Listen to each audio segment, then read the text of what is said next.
Bangladeshi model অভিনেত্রীর কাছ থেকে উদ্ধার হয়েছে ভারতীয় আধার কার্ড। গতকাল লালবাজারের গুন্ডা দমন শাখার হাতে ধৃত বাংলাদেশি মহিলাকে নিয়ে চাঞ্চল্যকর তথ্য সামনে এসেছে। ওই মডেল অভিনেত্রীর নাম শান্তা পাল। বর্ধমানের ঠিকানায় 2020-তে শান্তার নামে ইস্যু করা হয়েছে ভারতীয় আধার কার্ড। কলকাতার বিক্রমগড় এলাকায় ফ্ল্যাট ভাড়া নিয়ে থাকতেন শান্তা।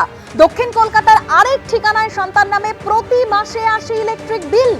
বাংলাদেশের একটি সংস্থা আয়োজিত সৌন্দর্য প্রতিযোগিতা মিস এশিয়া গ্লোবাল বাংলাদেশ খেতাব জেতেন এই শান্তা।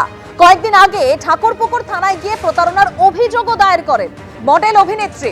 কয়েকদিন আগে একজনের কাছে দুদেশের পরিচয়পত্র পাওয়া নিয়ে সোশ্যাল মিডিয়ায় সরব হন শান্তা। আর সেই শান্তার কাছে অর্থাৎ সেই বাংলাদেশি মডেল অভিনেত্রীর কাছ থেকে উদ্ধার হয়েছে এবার ভারতীয় আধার কার্ড।